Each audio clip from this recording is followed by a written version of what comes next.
Hey guys, this is Reese Channel from the Vanguard team at Vanguard Realty. I'm here with my partner in crime, Ray Grinnell. He's one of the teammates on the Vanguard team, and also the guy that I do all the big, sexy downtown renovations with and investments with in private equity. So, Reed, thanks for joining us, man.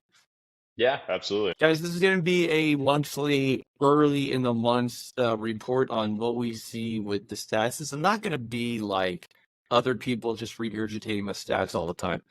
You got to understand as an investor that there's a key difference between lead indicators and lag indicators.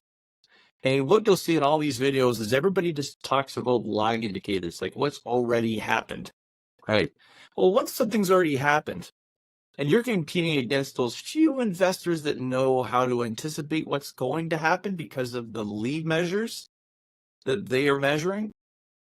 Well, it's just getting the best properties, right? It's the people that can anticipate, even if it's only 2 or 3 months in advance, what's going to happen with the market.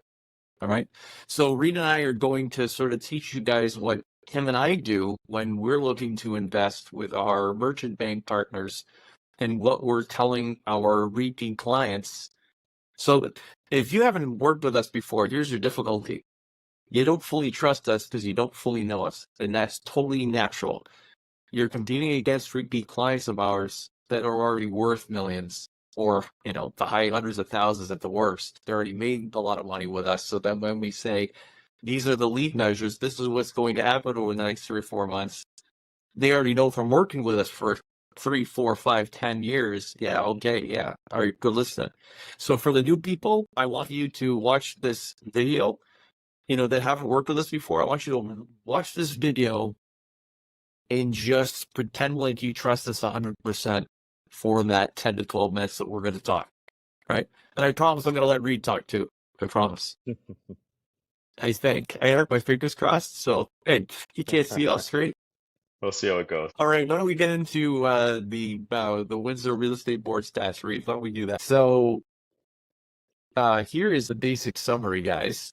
Right, and this is off the Windsor Real Estate Association website. And Reed, why don't you take us through the sort of basic summary that they provided us on line measures? These are things, guys, that have now already happened.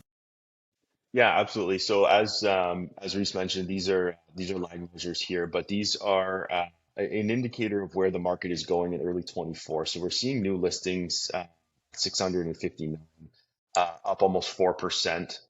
Property sold is also up almost 6%, 5.84%. And average sale price is up over 10% as well. So what we're seeing now, the early 2024, the numbers are now even increasing up year to date higher than they were at early 2023, which is a positive sign because, as most people know, 23 was a bit of a down year, a bit of a correction in the market. Yep. And as we come out of winter, just barely hitting spring here, we're really seeing the numbers that we on the Vanguard team have been predicting since summer, fall of last year.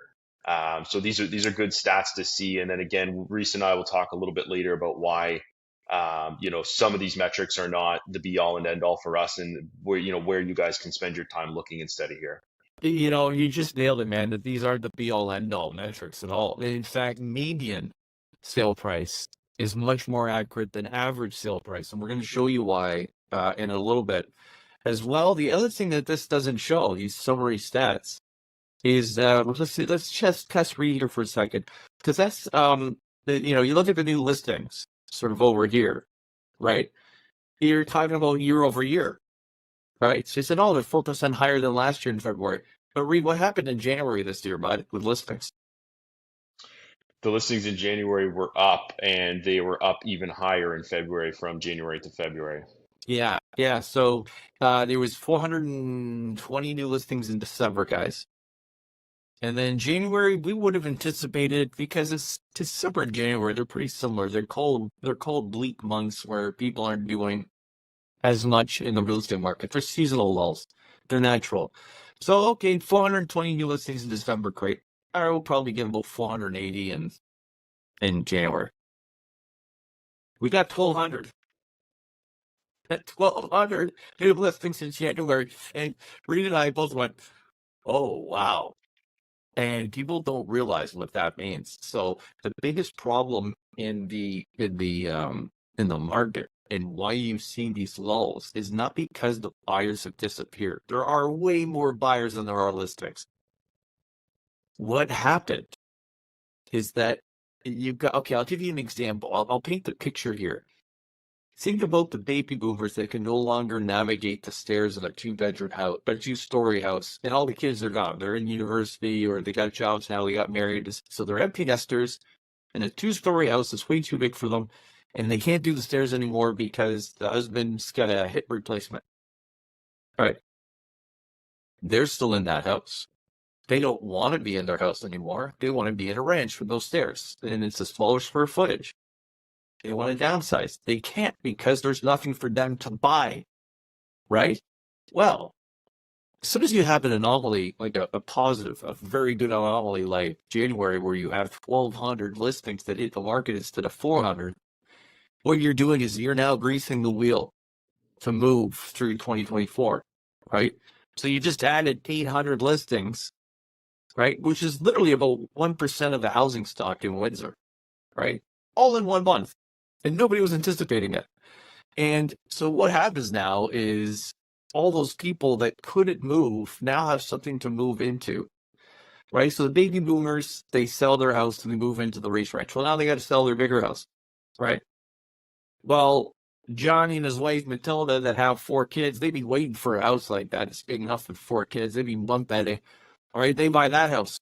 Well, that means now they're going to sell their smaller house in South Lagerville. Well, no problem because we've got Gen Z or Gen Millennials, whatever. They're buying their first house in South Lagerville now. That's available. You see what I'm talking about, guys? It's like a bunch of dominoes falling. So as soon as you bump that market with an extra 800 listings in January, not like a hot month, you've now supported thousands and thousands of extra sales through the year just on that 800 unit bump. Right, Reed, am I missing anything on that description? Nope, absolutely. And I think that, and this is anecdotal evidence, but I think that what we saw with the emergence or reemergence of the multiple offers, the surge of buyers coming in, and again, like you said, in a non-traditional month of January, February, is probably spawned off of the massive increase in new listings. So, okay, that's an interesting. So yeah, so the bid again, because the type of listings that are coming up, the type of listings that are coming up now are so good and so attractive of all these buyers sitting on the fence and now seeing that property that they were waiting for that just wasn't there for months and months, right? Yeah, the sales, because sales were down so much, listings were down too, right? And I think there's a positive sentiment in the market as far as interest rates go. A lot of predictive models are saying that they will come down, spring, summer this year. A lot more buyer confidence we're seeing out there. And of course, Oh this is yes. more segmented to certain price ranges.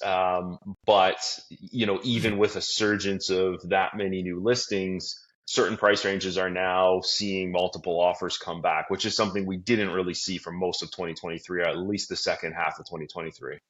And it's really interesting, isn't it? What you just said, what I just said combined is like dynamite in the market. Like, guys, these are lead measures that just don't show up in what we're showing you here, right? You just go, oh, 1,200 listings. Oh, that's a nice, cute thing that happened. No, that's everything. What it's doing now team wide is we're now warning all of our clients that are at the low end, they're trying to buy a house in that $300,000-$400,000 range. We're like, everybody on the team is mandated right now to reach out to, all your bachelor clients, right? That want to place, and just people at that entry level or that low end of the price point. We're like, you gotta buy now. Because that January 1,200 listings, that's like a tsunami wave out in the middle of the ocean. You get that earthquake out in the middle of the ocean. There's no big tsunami wave 20 feet high, right? It's only a 2 foot wave way out, but it's still the same energy, and it's coming to short fast. But you know how people can't see it because it's only 2 feet high. But when it gets to shore, in this case, April, hey, but when that tsunami gets to shore and it's a 20-foot wave, and everybody goes, "Where did that thing come from?" It's like, oh yeah, remember those 2 guys in Windsor? Those real estate agents. Remember what they were saying back in early January? Yeah, that's for early March. That's why it's coming, man. And Reed is pointing out that we're starting to see the signs of that red hot market again sooner than we anticipated. We were thinking at the time, Reed, we were guessing, estimating, educated guess of April. You know, when the snow melts. Yeah, I think seasonally was going to be a big part of it. I think we were also expecting some positive news on interest rates coming into the spring as well, and but those two together would ramp it up. But it started much earlier. It started in January, Yeah, mostly in the lower price ranges. But about a week ago, we saw a house listed over $1 million get 10 offers on it. And and shameless we plug. won. We Yeah, won. shameless plug. An agent on our team was the successful winner with his client. So that's our That's right. shameless plug for the day. But it just goes to show that if the property's priced right, the buyers are out there, the good listings are out there. People are starting to come back out, and it's starting to look again like it did pre 2023. At least the early part of this year is so far. Can we just point this out too, where people think, especially people that think, oh, all real estate agents are the same. Um, Out of those 10 offers, I think we were the seventh highest offer. Yeah, yeah, he was not close.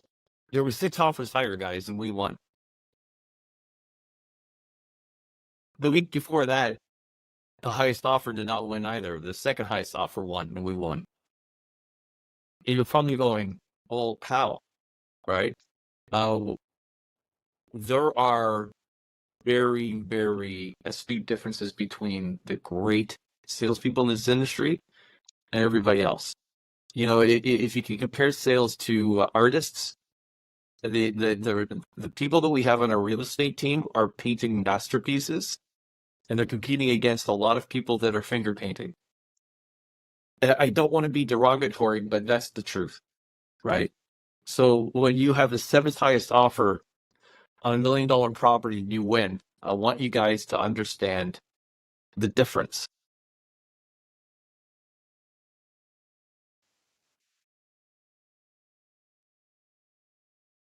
I got caught off there by an alarm on my phone. But the salespeople are a bunch of commandos. They really are. There's something special. I'll stack your sales ability on against anybody, man. I really will. Um, On to the stats, right, Reed? So again, if you're looking at this right now, it's Velvet Toast. It's very plain Jane. There's nothing to it, right? Market activity up 4%. Oh, well, that's not a big deal. Well, yeah, what's the big deal is there's over 1,100 listings available for sale right now, right? Windsor has gotten as low in recent months as 300 available properties for sale. Right now, usually it'd be 500. I mean, it's 1,100. That's going to continue to grease the wheels through the season. Um, Again, market activity is up 5%. I mean, what do you do, right? They're just gradual increases. Um, yeah, sales are up about 6%. Sales year to date, you're going to see this number really jump over time, right? And the reason you're going to see that jump over time is because of, again, those 1,200 those 1,200 listings that popped in January. That is going to really ramp up that number over time as other natural phenomena continue to happen, right? Where do you have like your spring surge, and we'll see a whole bunch more listings hit the market, but that's now a cumulative stack on top of the January bump that we weren't anticipating. Do you have any input on the chart so far, Reed? No, pretty straightforward. I think you Yeah, nailed it. yeah. There's nothing exciting here, guys. These are very No. basic lag measures. Now, I want you to ignore this, and I know that sounds weird. Average price, right? Up 10%, average price up 7% year to date. This is completely misleading because if you look down here, I'm going to skip over median for a second. If you look down here, look at the residential units sold by price range, right? You would typically expect a dull curve. So here you go, it's climbing up to this is 550 to 700,000 in price, and then you'd expect a nice gentle slope back down, but you don't. You're going off a cliff like Evil Knievel on a BMX, right? If you don't know who Evil Knievel is, you're too damn young. Look it up. He was amazing. I gotta say it. Um, So we've got so what we have here is if you're taking average price, do you see how maybe average price isn't telling the right story, right? This is why investors lean much heavier on median price. Median is 100 houses sell. What did the 50th house sell for, right? So think about it this way with average price. Let's say we got a few billionaires that live in town. Let's say one of those billionaires buys a $100 million house. Your average house price is going to go way up, right? It's an anomaly. But as soon as you do median, it doesn't matter because you're just looking at the 50th. You're looking at the one right in the middle. What was the middle house? What did the middle house sell for? So now it doesn't care that 10 houses caught fire in a block and they all sold for 20 grand each. Or they don't care that the billionaire bought $100 million house.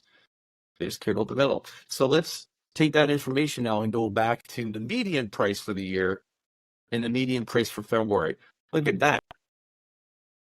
The median, that house in the middle for the month, sold for 13% higher than the month before.